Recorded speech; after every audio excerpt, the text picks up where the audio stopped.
Hari Om, Bhajagovindam chanting verses 26 till the end.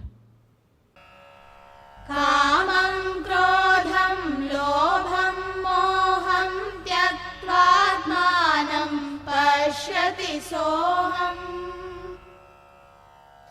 Atmajnana vihina mudha te pachyante narakanigudha Yeyam Gita Nama Sahasram Dheyam Shripati Rupamajasram Neyam Sajjana Sange Chittam Deyam Dina Janaya Chavittam Sukhatah kriyate Rama bhogah paschadhanta sharire rogah Yadyapi loke maranam sharanam tadapi na munchati papacharanam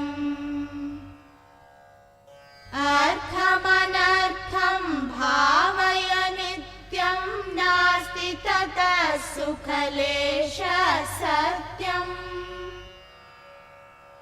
Putradapi dhana bhajam bhitihi sarvatraisha vihitaritihi Pranayamam pratyaharam nitya viveka vicharam Japya sameta samadhi vidhanam purvavadhanam mahadavadhanam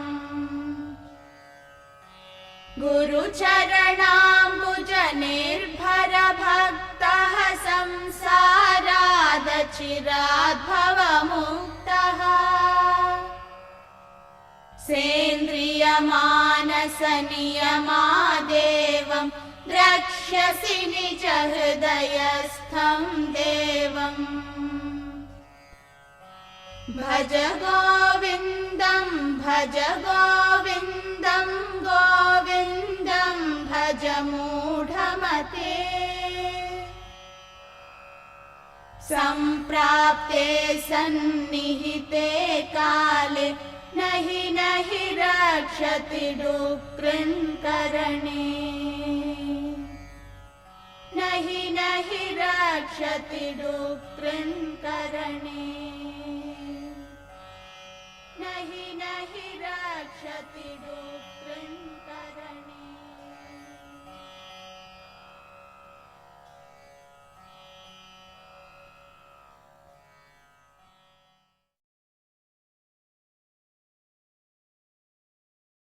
Om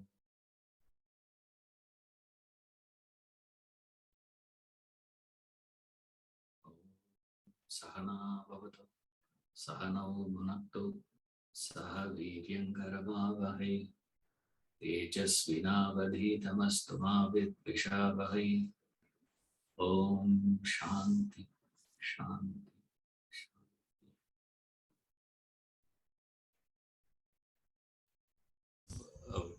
A story of a prince. It says that prince of that state had a peculiar practice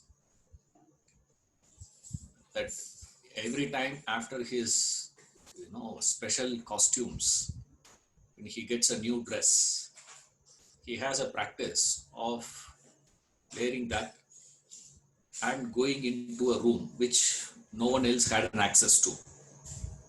He goes into the room and he comes out and then he goes about his day-to-day things. And that has been going on for years.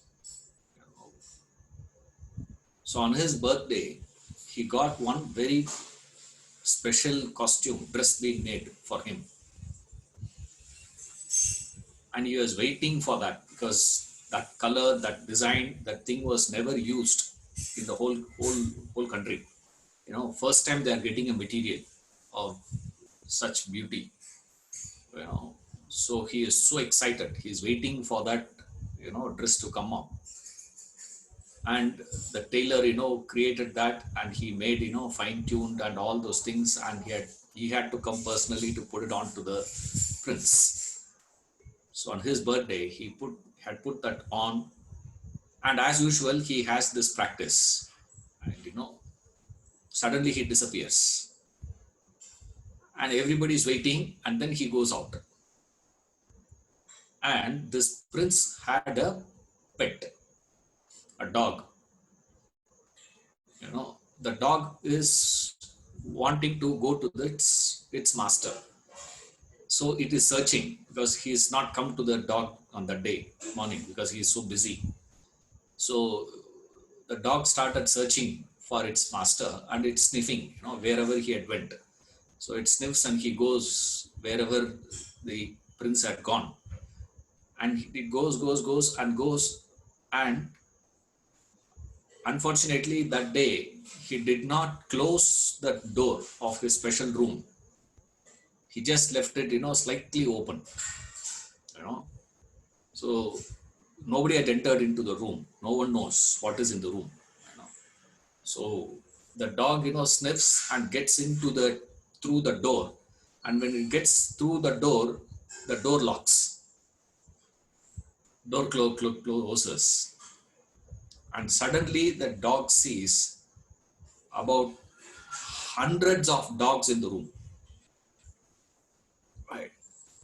And the moment it saw those dogs, it barked. The moment this dog started barking, those 100 dogs started barking on this dog. It pounced on them, they pounced on this dog. Finally, it barked, fight, and bled to death. And the prince was not aware of all these things. He is just, playing his pranks with people, this, that, this, all this lunch festival, everything is feast is over. And suddenly he remembers the dog. He says, "Where is this fellow? I didn't see him today." So he comes. He comes and he sees, and he opens a door and enters a room to see his dog dead inside. He felt so sorry. And that's all he says. He doesn't say anything more than that. Now, then he says, "Why do you think the dog died? What is the room?" It's like a riddle he gives. What is the room, sir? He says, "It's a room of mirrors. The whole room, is fixed with mirrors all around. So every time he puts on a new costume, the prince wants to have a look at that and cherish." So Ramtirtha asks, okay, now when the prince entered the room reflected, and he saw the things, and he enjoyed, and he went out. When the dog entered the room, what had happened? The mirror reflected the dogs. But unfortunately, the dog could not understand it is my own reflection. It thought those dogs were different from me. As a result of which, what? It started fighting with the dogs, barking at them. More it barked, more they barked. When it pounced on the glass, it's cut. Here, cut there, and finally this dog, bled to death. The room is same, the reflection is same, everything is same. One person is enjoying the reflection. Another fellow is frustrated with the reflections and fights with the reflections. What is the difference? Is the knowledge. The prince had that knowledge. What? This is me. It's my own reflection. Therefore, there's no problem for the prince. Whereas for the dog, it thought they're all different dogs. As a result of which it is in hell. Yes. And that's what he says. This verse 25 says, drop the differences. Bhedam, he says. Veda Jnanam. Drop that. Get on to this non-Veda, non-dual, no otherness. Now that is what life is. Now, the problem is you entertain all sorts of relationships. You think this is one, this is one, this is one. And in relationships, always you understand there are two possibilities. That's what he gives here.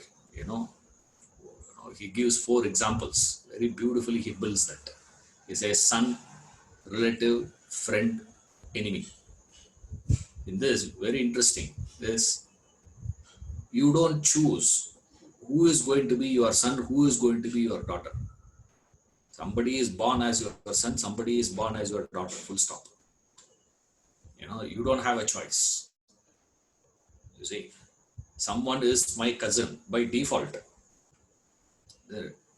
It's not that I had a choice to choose him as my cousin or not. No. There are relationships in life which you choose. That is friends and enemy, he says. And there are relationships which you can't choose. Choiceless relationships are there. That is the example he gives as son or relative. Son and relative represent choiceless relationships. Friend and enemy represent the choiceful relationships. Now you have to make a choice. Like you go to any school, any standard, any university, you go, in every classroom you will find there are about 45 students are there in the classroom. But still, you choose only the 3-4 people, isn't it? You are not friendly with all 45. You know all 45. Now, if I ask, how many of you will remember your school friends' names? How many names will come to your mind? 5, 6? Huh? About 10 you may get maximum. There are 45 fellows in that class. In your days and all, 60 students would be there in one classroom. In my classroom we are 48.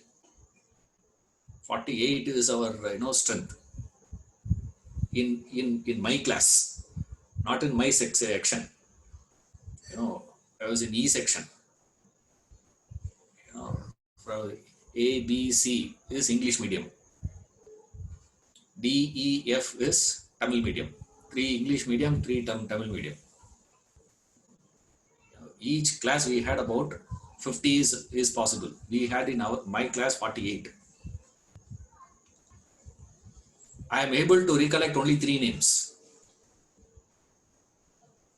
And I stayed with those fellows. There is no, nowadays, in the schools, they jumble the students, they mix match and all that every year.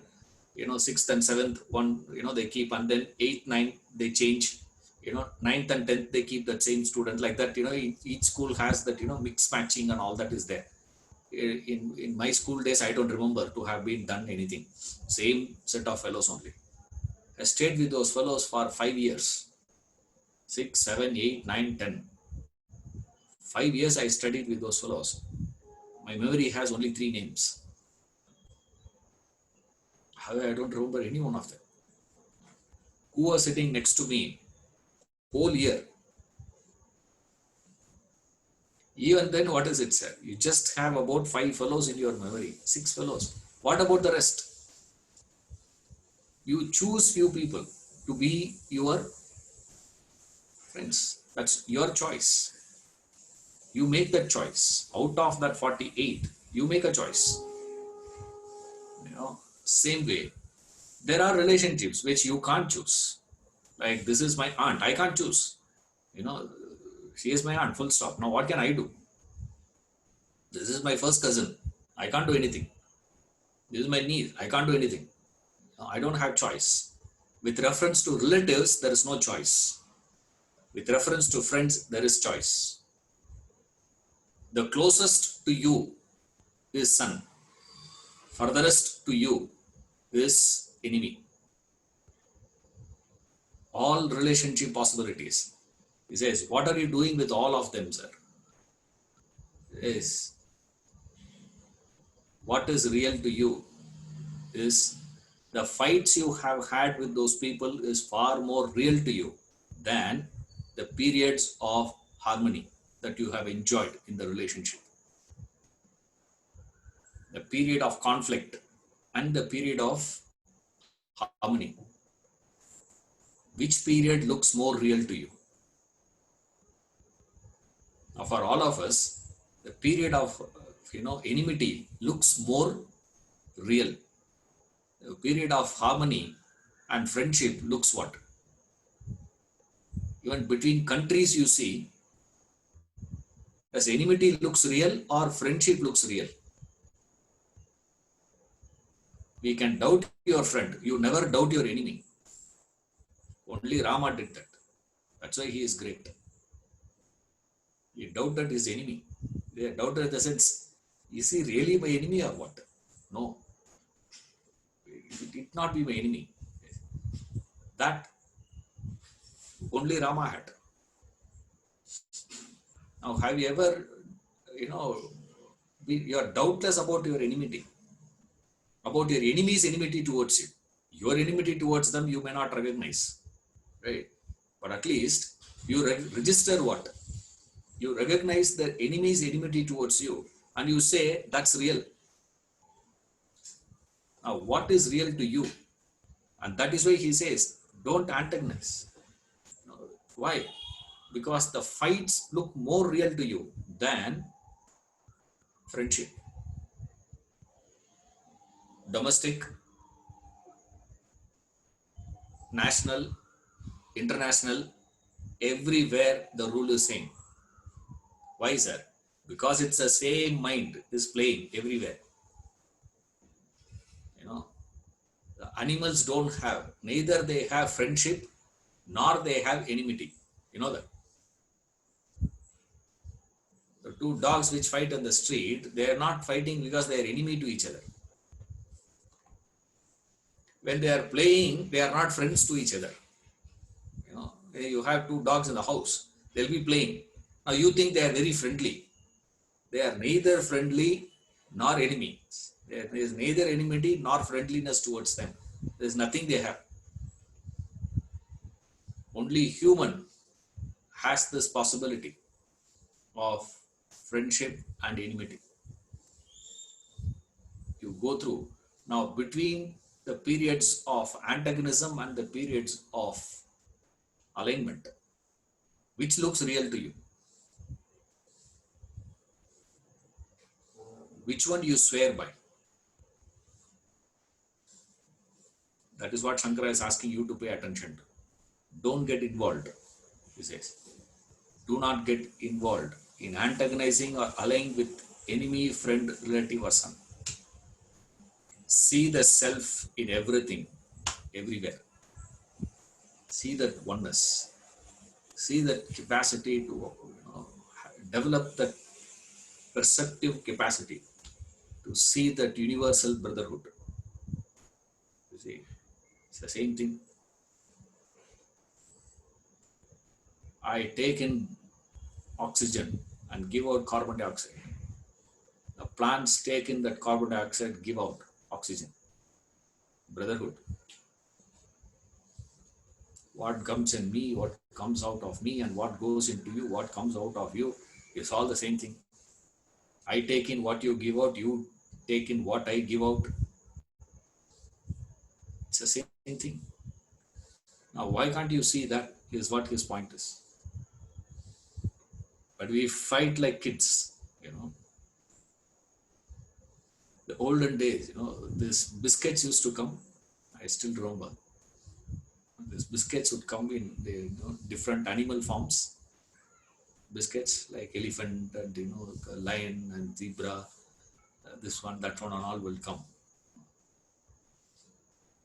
Now I used to really fight, for that. I liked these few biscuits. Nothing doing. It's just a question of size of the biscuit is slightly bigger. Or we think I get more share in that. That's all. I want this, I want that. Now he has taken my lion, I cry. He has taken my buffalo, she has eaten my zebra. Don't eat my zebra. I say, what is it? A biscuit. Yeah. But you see what? All this is different, different, different. Why? Animals. Children fight. That's why throughout the Shastras, they say, Bala, children. Children fight. Kids, fight. I am proud to be an Indian. Better be. Why? Do you have a choice? From tomorrow, say, no, I am proud to be an American. Nobody will listen to you. They'll think you are off case. Why? You are not an American. How can you say I am proud to be an you have no choice but to say Indian because you are an Indian. Right? You may say I don't want to be called as Indian. The whole world will say you are Indian. See, you may say I don't want to be called as Indian. But the world will recognize you as what? Indian only. Now what's the big thing about I am proud Indian? What is this? What is so great about it? Huh? Did you make a choice to take birth as Indian? Huh? First of all, you have no clue the number of species, recognized number of species in the world. It's National Geography. They have given the statistics. 8.7 million species exist. On that, human is one. In that recognized, it can be more, they say. It's not less. 8.7 million. 1 million is 10 lakhs. 87 lakh species exist on planet Earth. Of that, one species is human. If you arrange all those fellows, you won't even recognize where is human being. And the fellow says what? I am proud to be this. What proud? Huh? Should India be proud about you or you be proud about India? Huh? What are you? See that oneness everywhere. Yeah, just a speck. I'm just a speck. Just part of the totality. That's it. Why do you have to create the differences? You are, I am. The moment you create the division, it is not possible for you to escape fear and fight. There will be fear and there will be fight. You can't escape that. As long as there is a division, as long as there is otherness existing in the world, there will be fight. And otherness will exist. How long, sir? Till you get this knowledge. And everybody wants to get rid of the fear. We want to get rid of, delete fights. And you create United Nation. Inside there is a fight. Who should get a seat? Who should not get a seat? Who should get what position? Who should get this? Who should get that? Wherever you go, you will fight. Why? That's your mind. You are not having this knowledge. Therefore, what you should do? See, therefore, what you should do, sir? You can't say from tomorrow, today onwards, I have to see the self everywhere. From today, I'm going to see everybody. Not possible. It needs a training. It needs an effort. You see that? That is what he is giving in verse 26 and 27. 26 and 27 gives what you have to do to reach to that state. Now, this ignorance is causing the diversity. The diversity is causing this fear, the pain. That's what he said earlier. Now you will be tortured in hell, he says. They will roast you there. Yes. So, those who want to pursue this, what you have to do, he he is giving in the next verse, verse 26 and 27. 26, he gives Antaranga sadhana. 27, he gives Bahiranga sadhana. Internal discipline and external discipline. Internal effort and external effort. Perceptible effort, imperceptible effort. Perceptible in the sense for others. Anyone can see what you are doing. That is one effort. Another one is inner effort, which is not known to anybody. Only you know that. That is the next effort. So in verse 26, he gives this Antaranga sadhana, internal, discipline. Kamam, krodam, lobam, moham. Tyaktvatmanam pashyati soham. Atma jnana vihina mudha. Te pashyante naraganiguda. This is what I am referring to. Kamam, krodam, lobham, moham. This 4. Tyaktvatmanam pashyati soham. Soham means saha aham. It is called soham. He am I.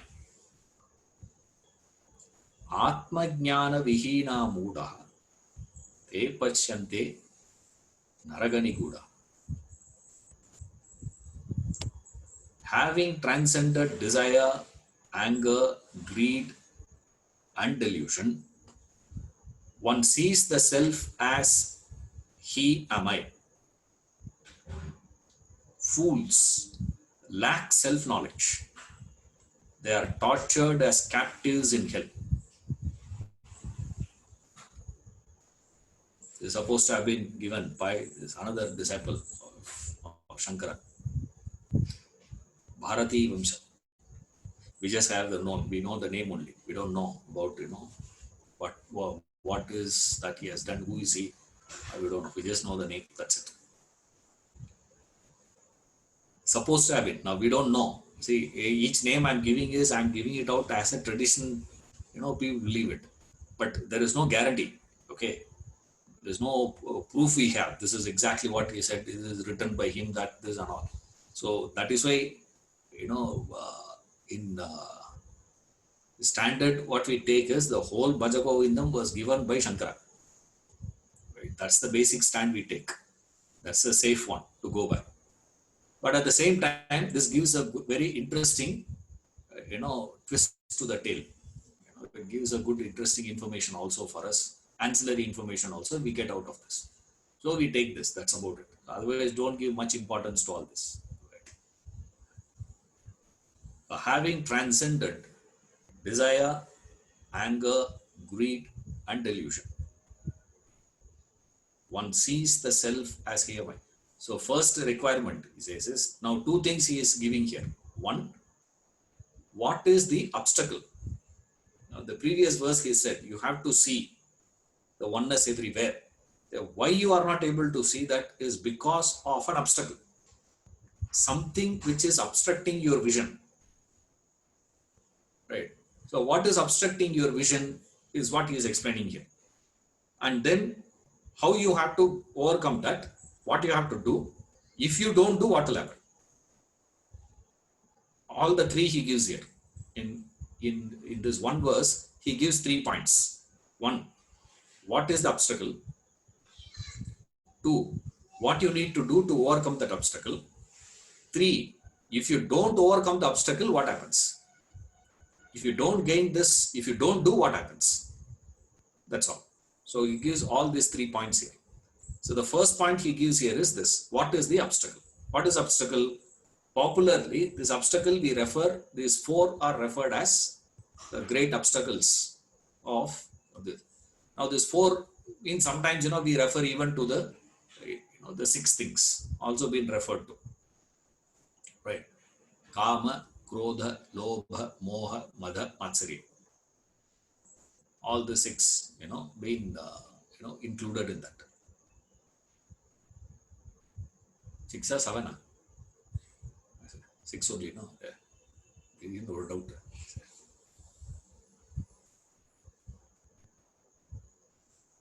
In this verse, he gives only four.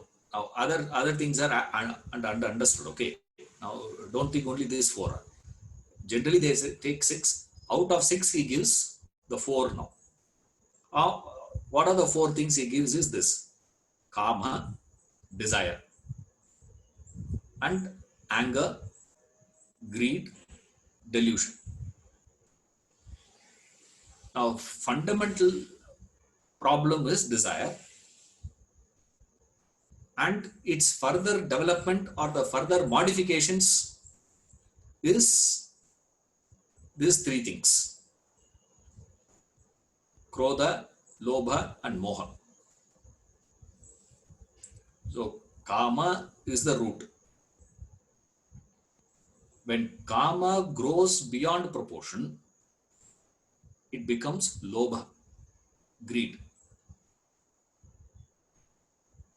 When you are when you have this kama as a byproduct, as a shadow of that desire, you will carry this krodha, anger.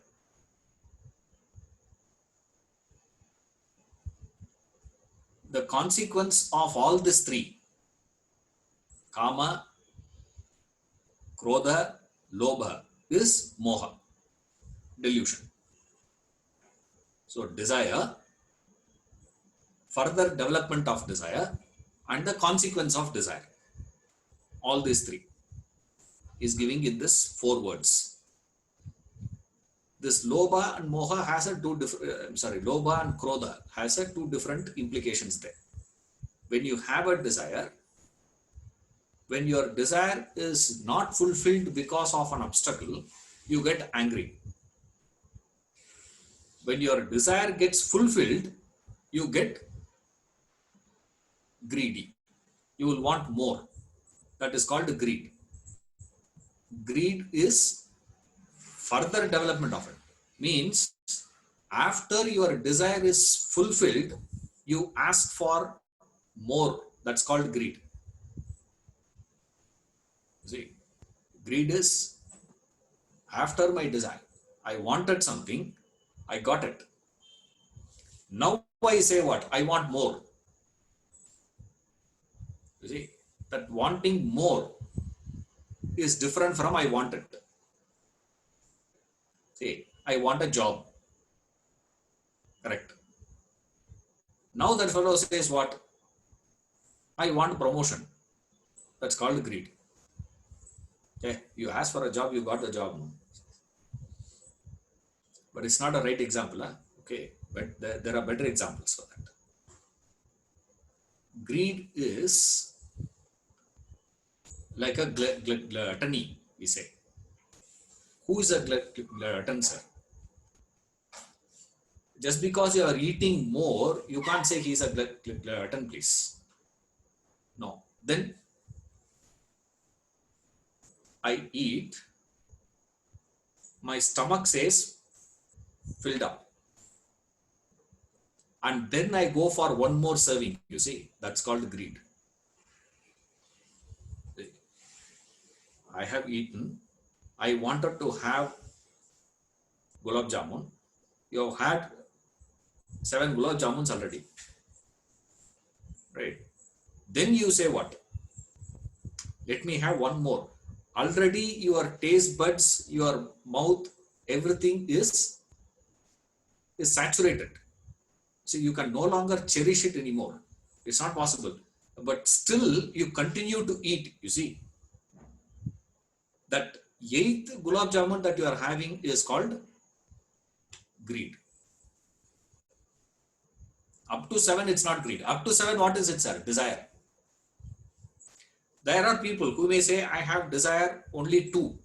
Now, there is no rule as such, please. Don't take it as 8th one is always is greed. Not necessarily. Right? Now, after your desire is fulfilled, you ask for more. That is called greed. You got what you had asked for, what you wanted. You got it. Then you say, I want more. That is called greed. says. From where it comes? The root cause of greed is desire. When your desire is fulfilled, you get greedy. When your desire is not fulfilled because of some obstacle, some problem, you get angry with reference to that. So, this Krodha and Lobha are byproducts or the secondary roots, modifications of the primary root called desire. Now we go back to analyze. Okay, therefore, what is desire, sir? Now, desire, Krishna beautifully explains how this desire forms. See, in the Gita, chapter 2, verse 62, he explains how this desire gets formed in you. Dhyayato Vishayan Pumsah, it says. Dhyayato Vishayan Pumsah. Sangash Tejo Pachayate. Sangat Sanjayate Kamaha. How this is? You do this musing. You repeatedly think of a particular object. That's called Dhyayataha. Says you go on repeating, muse over that object again and again and again. That thought addition, thought deposits collected together forms attachment, sangha. You further deposit the thought, further deposit the thought. Again and again, you depositing a thought means consciously developing a thought, allowing the thought to reoccur again and again and again. That is called thought deposit. Every time you get the thought and you allow the thought to stay, you are depositing that. You are depositing that thought, You do that again and again and again. You develop an association with that. Sangha, you get attached to that. You further continue the deposits, it becomes a desire. I will want to possess that object. Now, what happens there is the person starts developing a belief. He starts having a hope of getting happiness from that object, from the other person. Essentially, for which you have to feel that person is different from me. You see, if you say it has to be away from me. So first I say that's different from me. Now that object has a capacity to give me happiness. I firmly believe in that. That particular object or that particular being will give me happiness, give me peace, give me joy, give me satisfaction, fulfillment, security, whatever you want to call it. This is what you are craving for. I have a lacuna. I feel that I am not possessing it with me. I believe that object has the capacity to give it to me. Now, since that object has that power, I want to keep that object with me so that I can extract the happiness that is inherently contained in that object. It's like I get the sugar cane to extract the sugar juice out of it and I take sugar out of it, sweetness out of it. I don't have sweetness of my own. So where is it? It is in the sugar cane. So what I have to do? Bring that sugar cane and get it. This is what this belief is called desire. So desire means what, sir? Means I believe that object can give me happiness.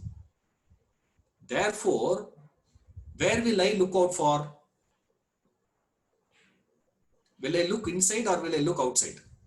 Because my belief is what? The object can give me happiness. Since the object is capable of giving me happiness, where will be my focus? Obviously on that object.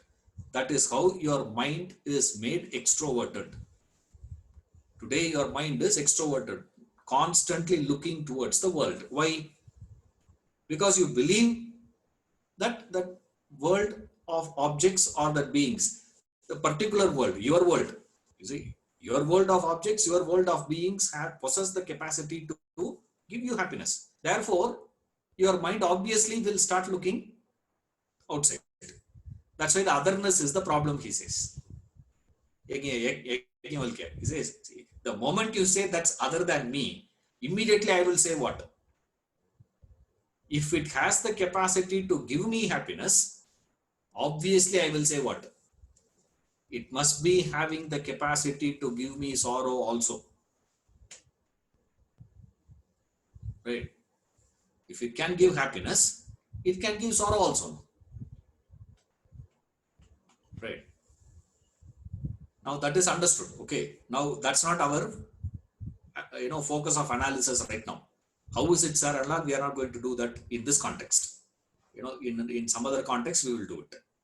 But what you have to understand is, my mind is extroverted. Why? Because I feel the other. I feel that is different. I am different. The moment I say we are different, we are two different things, then I will start looking for things where a possibility of happiness exists. To me, happiness exists where? That's what Ramtirtha does, a beautiful analysis. How happiness travels, he says. The travel of happiness, he traces. He says, where is happiness for the child? That infant child's happiness rests only on mother's bosom.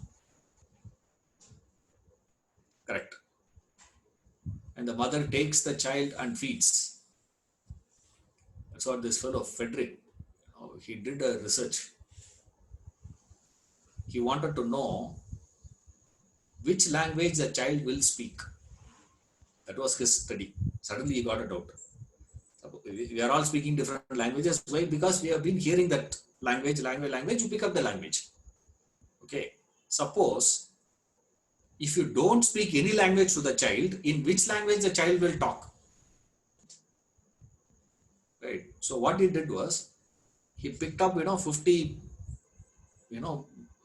infants, just born babies, secluded them, and he has informed this mothers, to feed the child, but the rule is this: they should not talk to the child. They should not do anything. They should not, sing a lullaby to the child, this, that, nothing. Okay, fight. Don't say anything. Just take the child, feed, and go back. The child will cry, take the child, feed, go back. And suddenly he realized, all 50 died. He could not understand. Why? Feeding was happening. He was not, making the child starve or anything. There's no starvation and all those things happening to the child. Feeding is happening. So for all practical purpose, the child should not die. First he thought, a few kids passed away in, 10 days, 15 days, 1 month, something like that, each one passed away. He thought something wrong with that, something. All 50 died. Then they found out. They said, no. What is required for the child is not just the feeding. Then, what is it, sir? The warmth that the mother gives to the child when she interacts with the child. That's a must for a child to survive. You have to see the other. That's all. I forgot. Anyway, we will start again. We will start from afresh. Desire. We start afresh. Desire means that I feel a vacuum inside, a lacuna inside. I don't feel that I am complete in myself. There is some incompleteness is there inside me. I believe in that. Now I have to correct it, because it is not possible for a human to stay after recognizing a wanting, after recognizing a vacuum. It is not possible not to fill it. He has to fill it. That is human nature. Nothing can be done. So long as you are not recognizing a vacuum, there is no problem. You see, the moment my stomach gets empty, automatically the thoughts will run towards food. You see, I don't have to put in any special effort to think of food. The moment it is it, which food it will go, that may vary from person to person. You see, from period to period. About 500 years back, what they thought as food is very different from what we are eating as food today. About 500 years later, what those people will eat as food, we can't understand. We will never know what is that actually. So, what you may eat, what food may vary, but your thoughts will run towards food. The moment you recognize, register emptiness. You can't stay with emptiness. Not possible. It is impossible. You can't survive. Right? Now, desire means the belief in me that this particular object or this particular experience or this particular being can give me that fulfillment. This is my belief. Based on that belief only, I go. When I'm going in that direction, if there is an obstacle, what happens to me?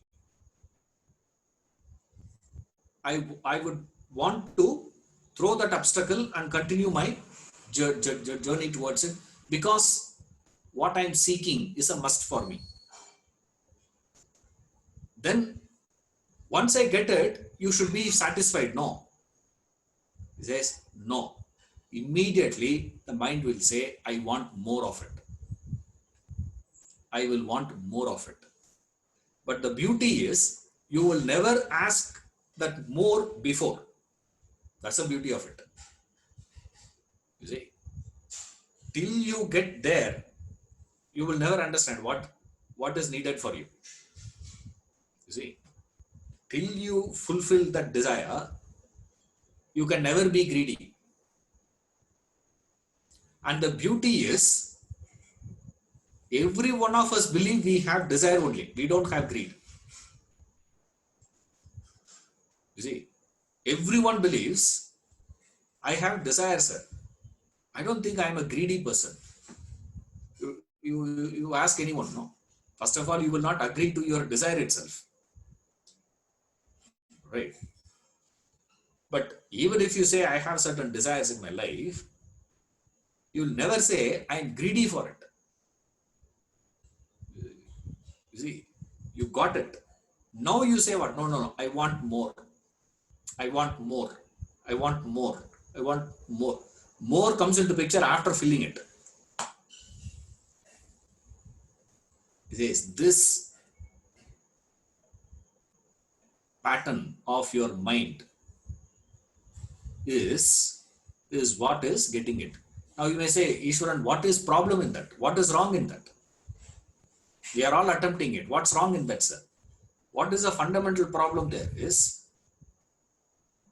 you are expecting something from the world which cannot be provided by the world.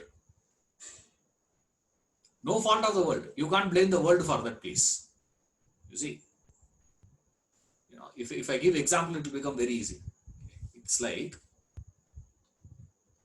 you cannot go to McDonald's and ask for curd rice. I don't think even in Tamil Nadu McDonald's they serve curd rice. There are so many type of pizzas have come in. Desi pizza, this pizza and all is there. But curd rice alone, you will not get from McDonald's. Not possible. Why? So is something wrong with McDonald's? No, no, no. They cannot provide this. That's all. You cannot go to Subway and order puliyogare. Shavige bath. Give me shavige bath if you go and ask that fellow. I have already had bath, he will say. He will not even understand. What are you asking, man? You cannot go there and ask. Why? It cannot provide that. It's not available with them. Same way, the world of objects, the world doesn't carry inherently in that a thing called this. For example, you take the ingredients of cigarette. Cigarette is made up of what? Ingredients. Number 1, paper. 2, tobacco. 3, cotton. Sometimes no cotton also. Okay. Little cotton is there. Then what else is there? That's all.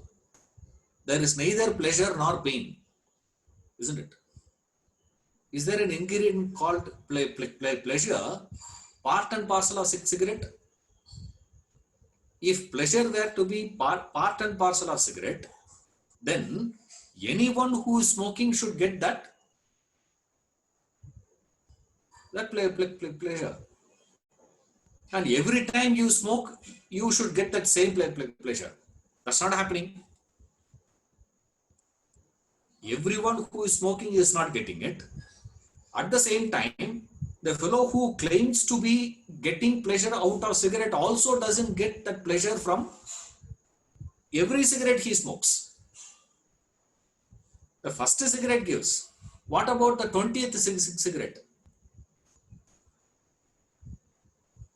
Huh? Is there any pleasure from the 20th cigarette, sir? There's no pleasure from the 20th cigarette. Therefore, if it is part of it, that nicotine is part of it, whether it is the first cigarette you smoke or the 50th cigarette you smoke, nicotine is the same thing. But there is no such thing called pleasure, no such thing called pain inherently existing in cigarette. Apply the same rule for all objects in the world. For every experience. No experience in the world. Like this man gives a beautiful example. He says, a bus, a crowded bus in a kacha road, no proper seat, and you get the seat only in the last row.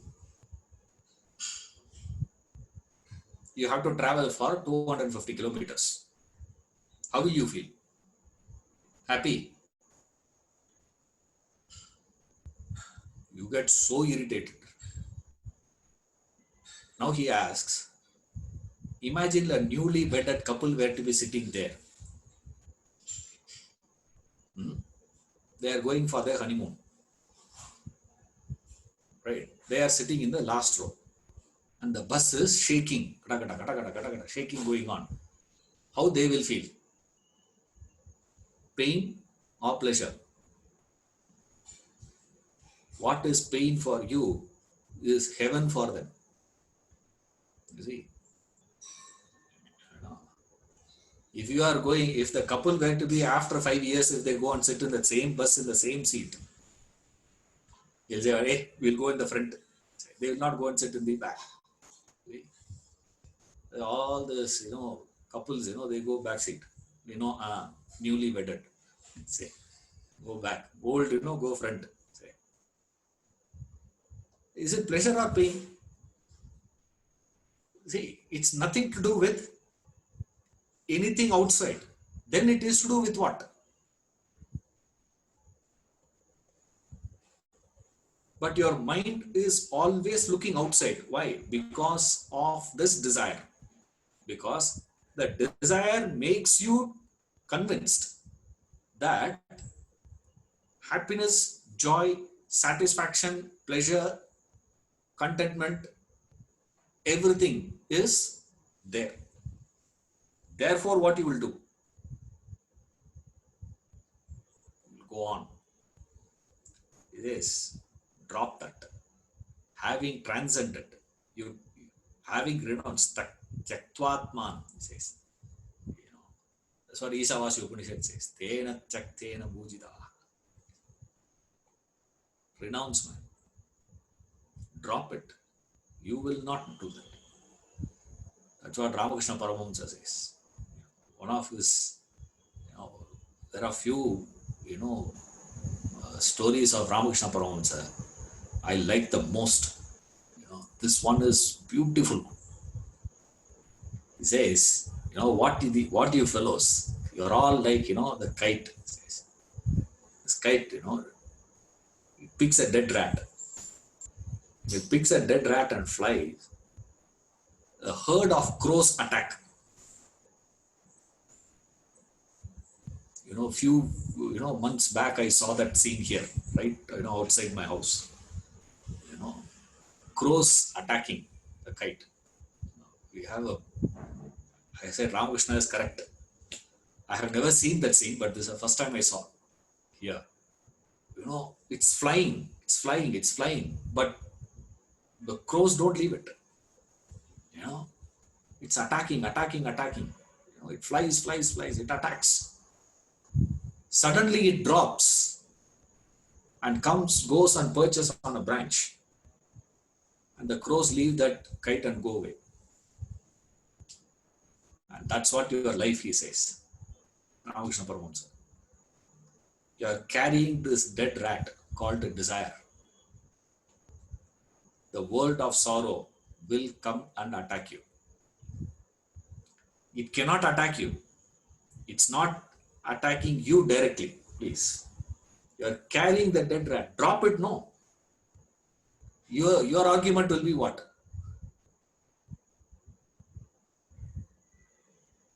Swamiji, teach me how to fly. With the rat escaping the crows. And any teacher who says, yes, I will teach, great following.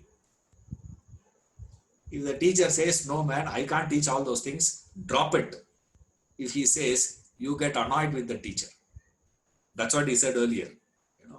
Don't get vyartham kupyasi maya sagishnu, he says. Isn't it? Vyartham, man, useless. You don't get angry with me. Yes. Why? You have to drop the dead rat. As long as you are carrying the dead rat, the crows will attack you. You can't escape. The desire you have to drop. It's a dead thing. It's not, there's no substance in that. There is no reality to it. But still, you're just carrying on with the notion. It's just a notion that it's giving me pleasure. What is pleasure in that? And the best part is, how much ever you read, it's impossible to believe it's not there. The beauty. That is what is known as delusion. What is delusion, sir? The desire doesn't keep quiet there, please. The desire further develops into the state of delusion. Or you believe in that. And nobody can shake your belief. Whatever knowledge you have, you can't be shaken. You can have a lot of understanding, you can have a lot of belief, but still you can't drop it. You cannot leave that desire. You will still carry on with that desire. I want this, I want that. You genuinely think, yes, drop it. How do you drop it, sir? He gives an F. Now what you have to do? He says, how am I to drop that Ishwaran? He says, start thinking Soham. Saha aham. He am I. You have to get on to this self-inquiry. That's what he means. What he means is you have to get on with the self-inquiry. But remember, the self-inquiry cannot be happening in the atmosphere of desires. This is what the problem is. What is happening to all of us now is we think, okay, now I have to do this. I have to gain this knowledge of self. So what should I do, sir? Start practicing soham, soham, soham, soham. You can go on telling soham, soham, soham, soham, soham. You will get a very good throat. You can sing very well. Your voice will get a good magnetism about it, but your personality will not get anything. You see, that will not happen. Why is that? Because with the desires you cannot do it. What you have to do is, he says, having transcended desires. You see, that's very important. Many of us will miss that one word. You say, along with the desires in my mind, I cannot be practicing soham, please. No. After dropping the desire, get on to this inquiry. This is not me. This is not me. I am that. I am that supreme self. I am that being. Whatever the being is. Now I'm not getting into that detail. I'm not going to analyze Soham today because that is not what is the context here. He says, Soham you have to do when, sir? After transcending your desires, anger, greed, delusion. With the delusion, if you do that, it will not be effective. You see, it won't be useful. No, you cannot do that. You should not do it. So this practice is what is given as antaranga sadhana, internal discipline. Suppose if a person says, no, I am not going to do this. If I am not going to gain this knowledge, if I miss it, then what happens? He puts back. The fools lack self-knowledge. Atma jnana vihina muda. Now this self-knowledge is not there with the fools. When he says self-knowledge is not there, the fools means, remember the difference between a fool and an ignorant person. The fool, when he doesn't know, believes he knows. Ignorant person knows that he doesn't know. That is called ignorance. I know that I don't know. That is an ignorant fellow. A fool says, I know. Why is that? Because he doesn't know. See, even a man of wisdom also will say, I know. Knowledgeable person also says, I know. Now, you can't say immediately the knowledgeable person is equal to fool, please. You see, it doesn't work like that. Don't take those two extremes or same. Extremes will appear as same in certain aspects. Like, in pitch darkness, you cannot read a book. Similarly, 1 o'clock in the morning, cloudless sky with the bright sunlight, you take a book to the ground, open the book to read, you can't read. In pitch darkness, you cannot read. In the bright sunlight also, you cannot read. Therefore, you cannot say bright sunlight is equal to pitch darkness. Remember, the extremes will appear similar. Don't get fooled by that. Don't fall for it. Now here we say a fool means a one who doesn't understand that. He is a fool who is not carrying this self-knowledge, who doesn't have that self-knowledge, he lacks that. Meaning, he is not striving to gain that self-knowledge. You see, only the self-realized has the self-knowledge. Now, everybody doesn't carry it, except him. But then what is the difference between the fool and the seeker? Is the fool also lacks, the seeker also lacks. The fool is not pursuing it. That is what he means. The fools lacking the pursuit of the self-knowledge. What happens to those fellows, sir? Says they are tortured as captives in hell. And you want to know about hell, you have to read the Shastras. Scary account they give. Don't believe in all those things, please. Don't immediately think, oh yeah, immediately there is a place called hell we go to and all that. There is no such thing. Okay. It just a, very interesting one to see the, various cultures conceiving heaven and hell. Very interesting. What is heaven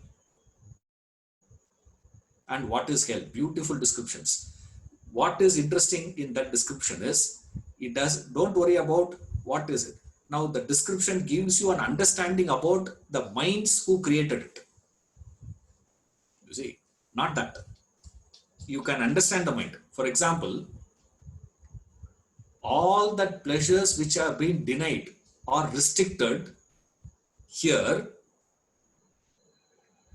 you will be getting uninterrupted, unrestricted, continuous pleasures of that will be available to you in heaven. On earth, you can't drink, isn't it? You can't drink in earth. How much you can drink? You can't go on drinking. Not allowed. They will not sell. Once the lockdown happens, what happened? We saw that, 2 months back. What happened to all those fellows? He said, sir, lockdown problem is what? Vegetables are not available, is not, grocery is not available, is not their first problem. First problem is what, sir? Is the things. But you go to heaven, what is it, sir? Pleasure will be like abundantly will be available. You can go on drinking, no problems. Always on high you will be. Correct. One side. Similarly, hell also they describe as what? Torture. Hell. Very interesting one. In hell, what they do is, they will, in that, like that old, torture methodologies, they had in this Roman, countries and all, when they say, the punishment will be 100 lashes will be the punishment to that fellow. Now what happens is, on the first day when they give a lashes to him, 20th lash, the fellow will faint. Okay. Now what they do, sir? They don't pardon him and say, okay, go. No. They will take him back, apply medicines, balm, feed him. He will get, strength. Then the doctor will come and certify, now he is healthy. What to do now? Take him back, 21, 22, they will start. Now the fellow will faint in 57. Again, what to do, sir? Bring him back. This is called hell. Hell means what, sir? You will be tortured. On earth, you have a natural clip off. When the pain goes beyond a point, the nature gives us a blessing of what, sir? Mentally cut off. You see, you can knock down the fellow so that you don't register that pain anymore. They go unconscious. That's a blessing by nature, so that you don't register that pain beyond a point. Right. In hell, they will go on giving you the lashes. You will not faint also. Restlessly, they will be hitting you. You will be feeling the pain, you will not faint. Imagine that sort of a life you got to live. Who? Tortured in hell. Who, sir? Those who have not put in that effort to gain this knowledge. Constant pain, constantly, agitated. What is this? What is this? Why this is happening? Why this is happening? Why this is happening? Why this is happening? Constantly tortured.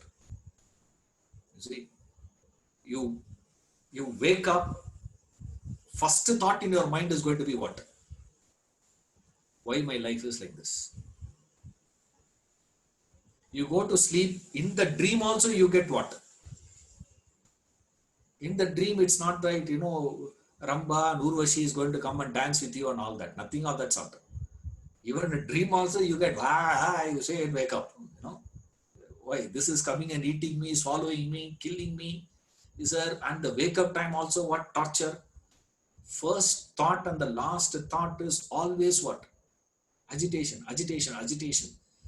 That uninterrupted, continuous agitated life is called hell. Remember, heaven is opposite of that. What is it, sir? Uninterrupted, no restrictions of a pleasant life. That is a heavenly life.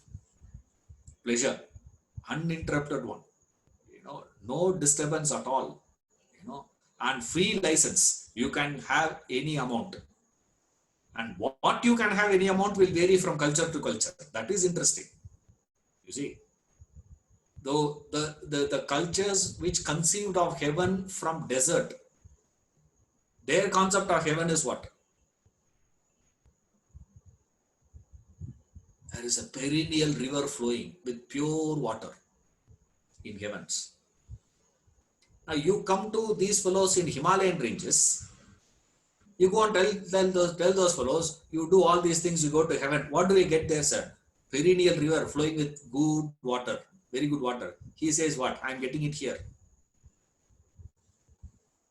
I don't want that heaven, man. I rather be here than go there. No. To this fellow, he says what? No, what you are having here is just water. There, you know what he has? Ocean of milk. Remember, Vaikunta is what, sir? It's a ocean of what? Not made up of your salt water. You drink that, you will get into trouble. You can't drink that water. Useless water that is. Salt water. No, that is not what you have in Vaikunta. What is there, sir? Ocean of milk. Milk ocean. You can imagine pure milk. How many rasgullas you can make out of it?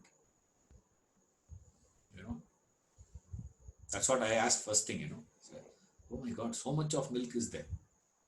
And honey flowing all the time. There is a river comes and merges in that ocean. What river? That's not an ordinary river. Honey. River of honey is merging into the ocean of milk. And that's where you will have your life. Permanent citizen. You get a citizenship in that state. What a joy, man. That will impress this fellow. Now, you go and tell this to the fellow who is in desert. He can't even understand that, first of all. So he says what? Hey, I want water, man. I don't want milk. I'm not interested in milk. I want water, he says. Now, each one conceives of heaven, hell, all this. A fascinating idea. You're tortured, he says. This heaven, if you carefully analyze, is nothing but hell diluted. So, the first time you think of it, it looks like a joy. My God, it is superb not to be in heaven. No, that also pain only. Heaven is also pain only. Hell is also pain. Only difference is what? The pain in hell is so intense, you register, so direct, you register it straight away. In heaven, you don't register it straight away. It is deferred. Deferred. The pain is deferred there. That what he is referring to is referring to two lifestyles, two patterns of lifestyle that you can live. A selfish lifestyle or an unselfish lifestyle. A selfish, desire-oriented lifestyle or unselfish, desire-oriented lifestyle. Now, these people who lack that self-knowledge, the fools, they will live their lifestyle in what, sir? They live their lifestyle with a desire, selfish, desired, self-centered attitude. As a result of which, what happens to them, sir? Highly disturbed and highly agitated. The mind is so agitated, so disturbed, and they feel that they are captured like. They don't feel like they are staying there. You see, they feel they are captured. Now you may say, there's a difference, hell and heaven. Only difference is, hell is like putting the tiger in the cage. Heaven is like keeping the tiger in a safari. Bannarghatta Park. What is Bannarghatta Park? Definitely that is better than keeping the tiger in the cage. Inside a cage, you keep the tiger, 7 by 5 feet, you keep the tiger.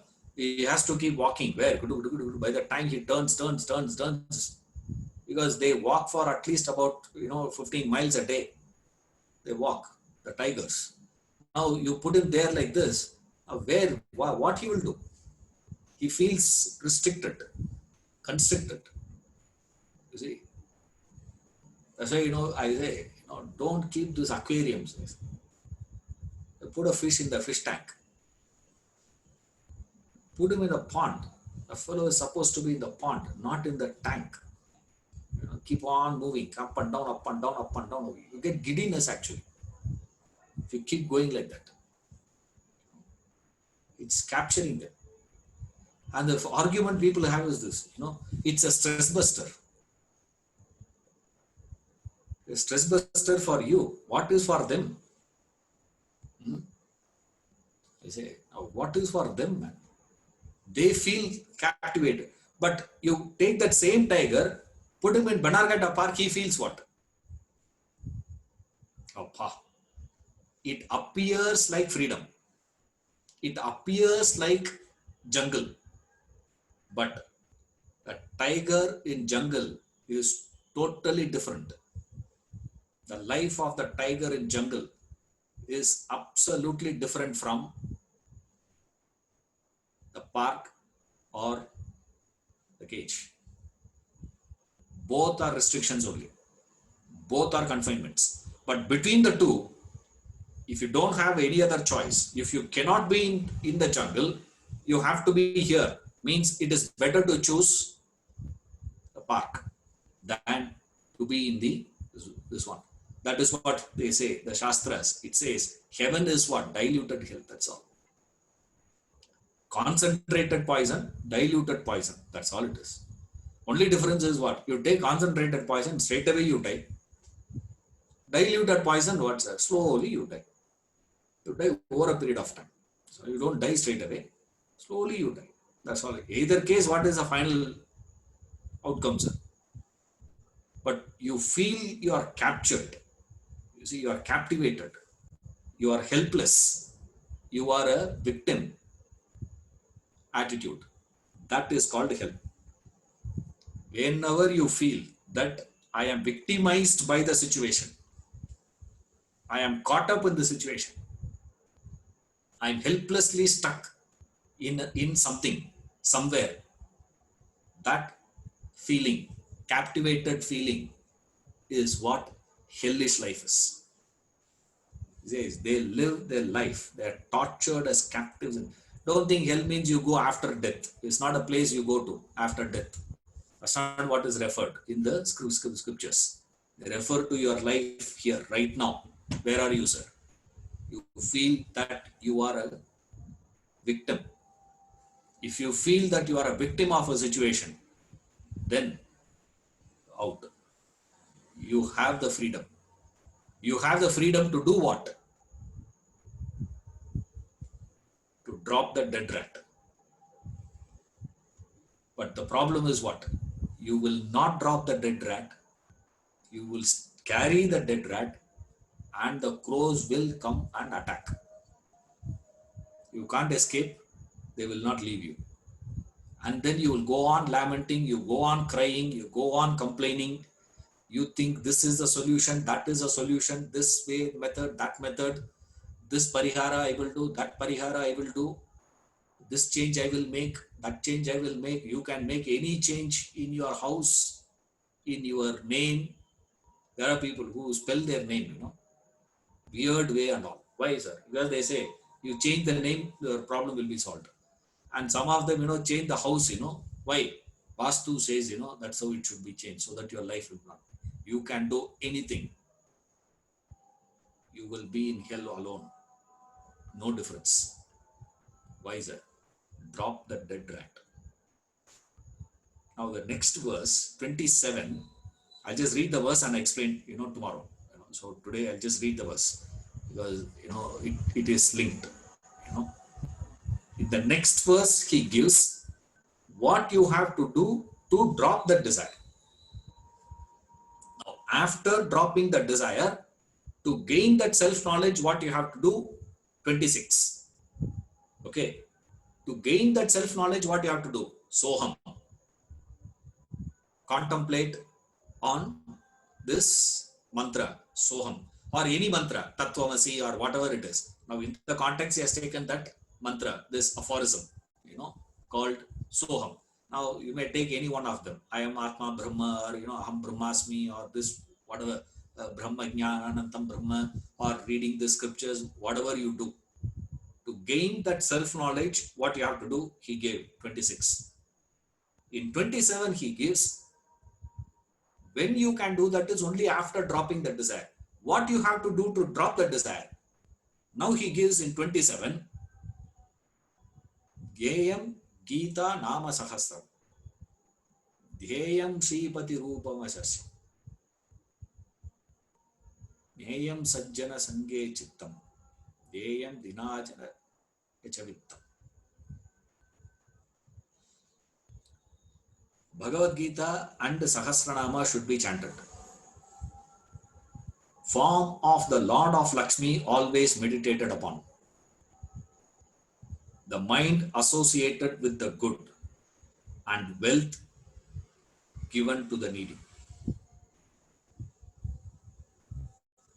These 4 disciplines are called Bahiranga Sadhana. Through this Bahiranga Sadhana, you get on to dropping the desire. You will remove your delusion, your moha, your krodha, your lobha, and your kama.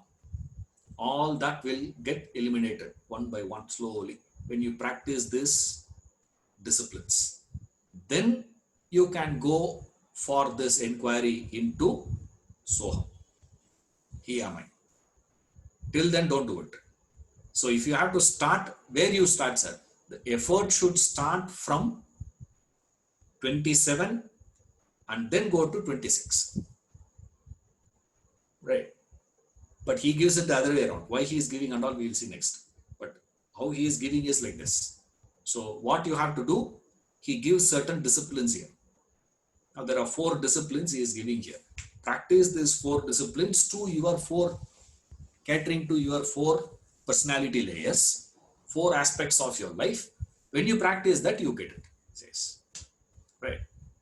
So what are the 4 disciplines? We'll see in the next class. Okay. Thank you. Hari Om.